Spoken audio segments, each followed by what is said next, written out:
Ngayong araw guys, isamahan nyo nga pala muna kaming bumili ng mga similya guys ng bangus na ilalagay natin dun sa ating munting palaisdaan. Para naman guys, pag lumaki ito ay meron na tayong pupudripen dun sa ginagawa nating second floor ng bahay ni Tarzan. Syempre, kailangan nating paligawan itong ating munting palaisdaan para pag lumaki na sila guys ay meron na tayong mapupudrip dito sa ginagawa nating second floor ng bahay ni Tarzan. So what's up mga napadaan lang? So ngayong araw nga guys, maaga na naman tayong tinanghali ng gising. At ngayong araw nga pala guys ay wala muna tayo dun sa ating palaisdaan at dumayo nga pala guys ako dito sa kabilang bayan. Ngayong araw nga pala guys ay bibili na nga pala ako dito ng mga similya ng bangus na ilalagay guys natin dun sa ating munting palaisdaan. Dalawa nga lang pala guys kami dito ng tropa ko na magkasama at yung mga ibang tropa ko guys ay naiwan nga pala dun sa palaisdaan at ginagawa, tinaasikaso guys nila yung ating second floor na bahay ni Tarzan doon. Hindi nga pala guys ganun karami yung bibili natin na similya ng bangus dito. Yung sakto lang guys na maaalagaan natin at pag lumaki pwede na nating ma-food trip doon. Dito nga pala guys kami madalas bumili ng mga similya ng bangus dahil nga pala guys napakaganda nga pala ng quality ng similya dito. Medyo malalaki na kasi guys yung binibili namin na tinatawag naming fingerlings. Kaya nga pala guys medyo malalaki na yung binibili namin at kasing lalaki na halos siya ng mga daliri para sigurado na guys na mabubuhay at hindi na talaga tayo malulugi. Hindi rin naman guys ganun karami yung binibili namin kaya kahit medyo mahal yung ganito kalalaki, eto guys yung pinipili ko. Pero ang suggest ko guys sa inyo kung bibili kayo ng similya ng bangus,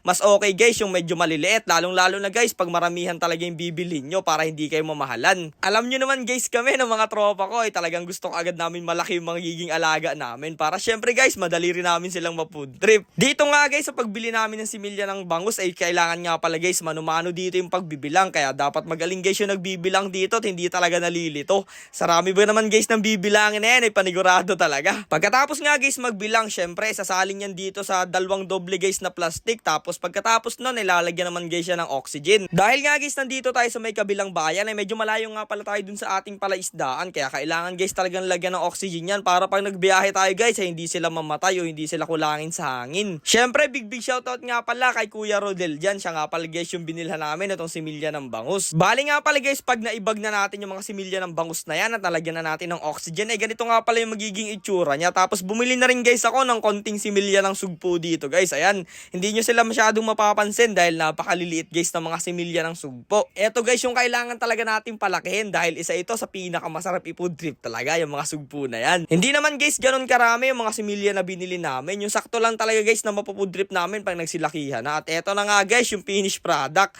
I-deliver na guys natin ito doon sa ating munting palaisdaan para doon guys natin ito mapalaki ng todo. Syempre guys fast forward muna tayo at nakarating na nga pala kami dito sa aming bayan. Dali-dali ko nga guys sinakay ito dito sa maliit na bangka ng tatay ko. Hindi ko na nga pala guys ginamit yung bangka namin sinimo dyan dahil medyo nagtatampo yun. Baka hindi na naman umandar paniguradong kailangan pa naman guys mabilis natin to ma-deliver. Kaya yun guys dali-dali kami pumunta dito sa may palaisdaan para ilagay na to. Kaso nga lang guys pagkarating ko dito sa palaisdaan ay wala na pala dito yung iba kong mga kaibigan dahil nga guys linggo ngayon ay half day nga pala lang muna sila kaya nagsiuwian muna sila guys at ako na lang muna yung natira dito. Bali guys mamaya pagkatapos kong isalin itong mga bangus dun sa palaisdaan ay papakita ko sa inyo kung ano ba yung update dito sa ginagawa nating second floor ng bahay ni Tarzan. Hindi ko na rin nga pala guys pinatagal yan at dali-dali ko na yan dinala dito sa munti nating palaisdaan. Sayang nga lang guys wala na dito yung mga tropa natin at hindi na tayo natulungan. Buti na lang nandito pa yung isang tropa ko at kasama ko rin dito si tatay kaya may nakatulong guys ako sa paglalagay dito ng mga similya ng bangus natin. Eto nga pala guys yung munting palaisdaan na inaalagaan namin and guys napakaraming mga masasayang memories na nangyari dyan at syempre napakarami na rin naming na food trip ng mga alimango, sugpo at lapu-lapu dyan. At ayun nga guys unti-unti na namin pinakawalan dito yung mga similya ng bangus at ayan grabe napakasisigla nila guys.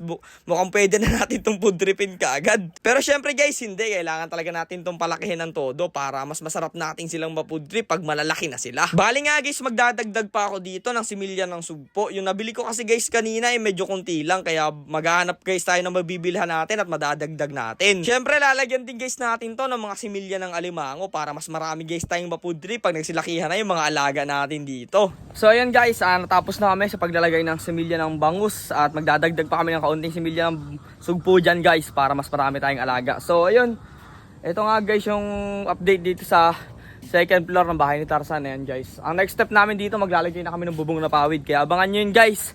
Abangan nyo sa mga nag-aabang dyan, ito yung update. Abangan nyo yung next step natin guys, maglalagay tayo ng bubong na pawid. Let's go! Kita-kits!